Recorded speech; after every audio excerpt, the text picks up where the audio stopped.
Hello YouTube. I'm going to show you guys some of my latest pickups I've picked up over a 2-week period, and here they are. Here's the first one, Static X's Wisconsin Death Trip. This is a great industrial metal album. I think the band has kind of moved away from industrial metal. Now they're just a metal band. It's really hard to pinpoint their influences, but hey, it's good music. You got songs like Push It, I'm With Stupid, Bled for Days, and the title track. I listened to the other tracks, and I can really listen to just about this entire album all the way through and thoroughly enjoy it. But yeah, get this album if you're just getting into Static X, or you've been into them and just don't have the album. I mean, if you're new to them and you have their newest albums, go ahead and get this one. You won't be disappointed at all. The production on it is really well. It's been mixed quite well too. I mean, for the time. I actually started listening to this band back in 1999 when this album came out, so pick it up. Up next, Primus's Frizzle Fry. This is the 2002 remaster of the album. I don't know if they remixed it and remastered it, but I have seen the original, and for some reason I didn't want to get it. I wanted to get the remaster and see how it sounded. Since I have their greatest hits, They Can't All Be Zingers collection, I decided to branch out and get one of these albums because I like quirky music, and Les Claypool delivers that well with this album. This is Primus's first album. Originally came out in 1988 or 89, I forget. But really cool artwork. I like their style of artwork. It's unconventional. It's always cool to, look at something different.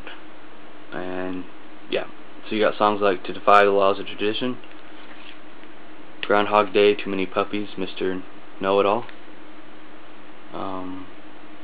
Frizzle Fry, John the Fisherman, The Toys Go Winding Down, Pudding Time. Sorry, I'm not really familiar with the track listing, so I'll have to kind of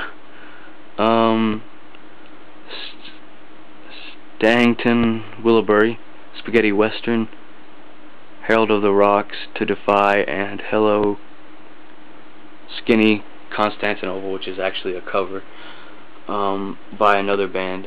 It's like from a band. They did that cover by a band who originally did it like around the time this album came out, like in the mid 80s.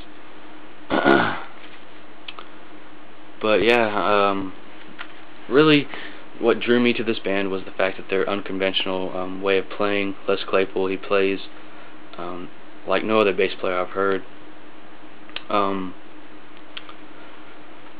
Yeah, I mean, the band, the media actually categorized them as funk metal, and I guess that's what you could call them. I mean, they blend those two things together well. I think Les was actually born in Northern California, and that's where he still lives to this day with his family. If anybody wants to know, in his spare time he fishes with his old sound guy and sound engineer, to be exact. That's what he said in one of these interview videos I saw him in. But anyways, I'm going to get more of these. Probably going to get Sailing the Sea of Cheese or whatever. I forget the name of the album. I might get that one. That one's a good one too. Unfortunately, Primus broke up in I think 2006, and now Les Claypool is pretty much a one-man band. I think he might get some help from other musicians when in the studio, kind of like what Trent Reznor does. But this band is way different than them. Nine Inch Nails, anything Nine Inch Nails has done. So yeah, if you're a fan of this band, get this album in any format you can. I haven't seen a cassette. I actually looked at some cassettes at the bookstore I went to, because I'm always looking for cheap music, because I don't have a whole lot of money, and it's 50 cents for a tape or a buck. That's a great deal.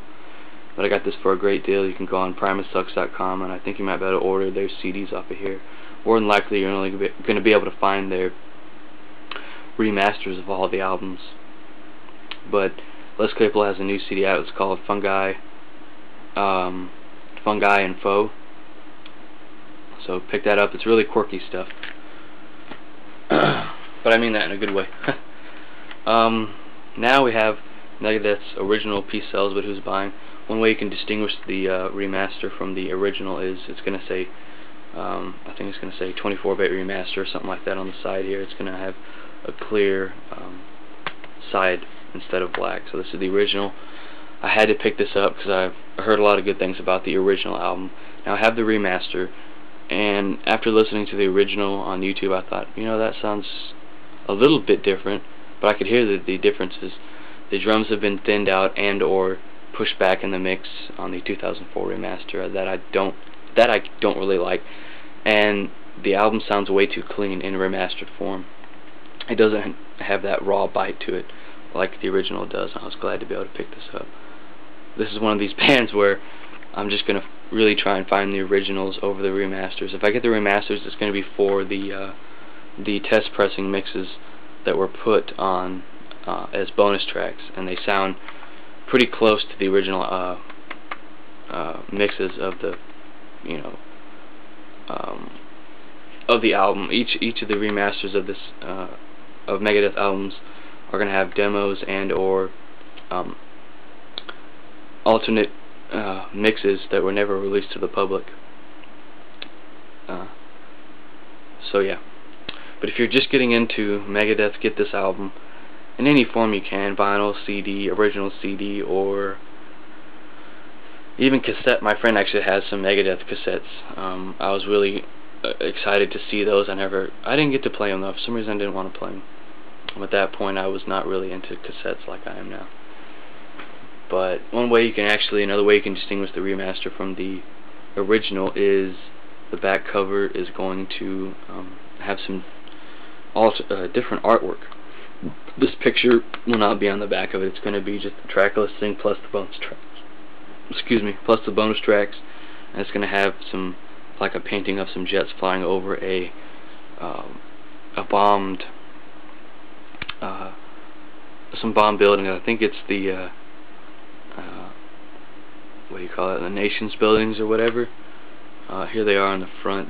You're just going to see this on the back, like some fallen buildings and these jets right here. So yeah, if you're getting into Megadeth, get this. Killing Is My Business and So Far So Good So What. Those are their best albums in my opinion. Countdown to Extinction and Euthanasia are good too. So yeah. Well, that about wraps it up for my latest pickups, guys. I should be getting some more very soon if I can come across some more money. Right now money's pretty tight for me. So yeah, I'm gonna now, to make up for the lack of these update videos, I'm just gonna record you know, instructional videos and maybe some let's play videos of some Sega Genesis games. I don't know, but that's all for now. Thanks guys for watching. If you have any questions about any of the things I showed in this video, feel free to ask. I will get back to you. It won't really take that long. I'm usually on YouTube every day for a few hours a day. So once again, thanks for watching and have a good one.